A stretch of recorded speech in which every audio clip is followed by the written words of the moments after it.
We decided sort of at the last minute on Memorial Day to go for a short day hike. David grabbed a few things and put them in a backpack, and we drove towards Mount Hood, and we ended up choosing the Salmon Butte Trail. Normal sort of walk up the trail sort of thing, and we just kept walking until we hit snow. And we'd walked for a while and decided that we'd gone as far as we wanted to go, and then we decided to turn back. So we headed down. Somebody that we'd met on the way up had indicated that we could pick up the trail. We followed their instructions, and it looked like we had picked up the trail on the way down, but it stopped abruptly in the snow. And that was the point where we should have turned around, retraced our steps. And so we were reasonably high up, and so we figured, well, okay, it's going to start getting cold. We don't know where we're at, so we better head down and get down lower where it's warmer. The plan was basically to follow the stream down until we hooked up with the Salmon River, and then just follow that back, because we sort of knew that would get us back to the right spot. The realization that we were actually lost and that we were likely to be spending a night up there was probably the scariest part of the whole thing. We found a little niche next to a fallen log. We had one long sleeve extra large t-shirt, and we both huddled into that, which helped us keep our cores warm.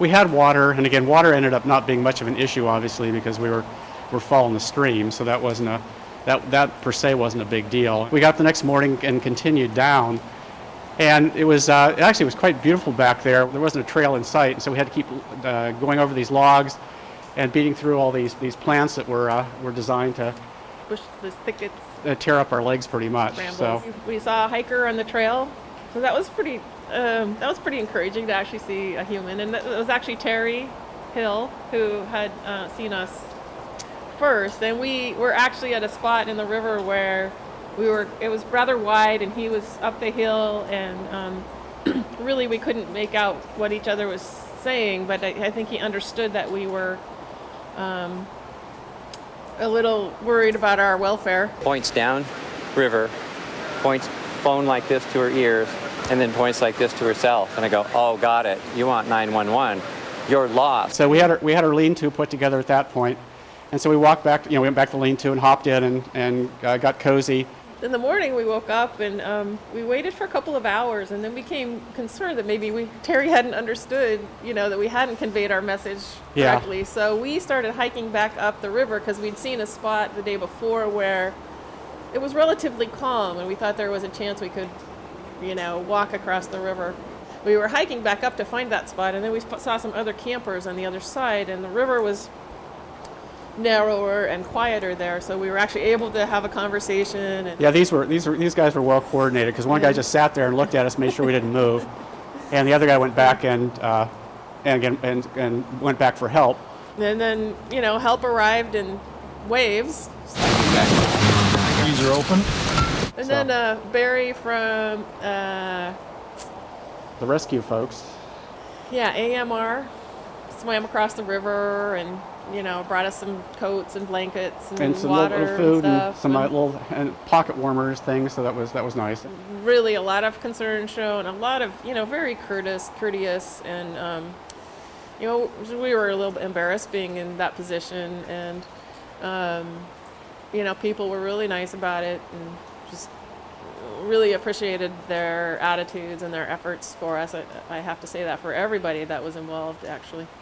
That's when they strung the line across the river and ferried us across in the banana boat. So it was all a very interesting operation, and clearly, the folks we were dealing with were very competent and, knew what they were doing. So, that we really had no anxiety about anything that day. We were just happy to be getting across.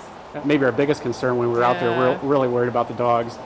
And so it worked out. I mean, they had a day or so without food, but the folks at PG, got in the house and fed the dogs. I think a couple times the first day, and so they were in good shape by the time we got home. Boy, the media were there the minute we stepped out of the river, so we had our little interview with the media. I've been hiking since I was a kid. So this was kind of pretty silly, actually, any way you look at it. And a few minutes later, Weitzel's wife was also brought back to safety. We've got 2 very hungry dogs right now.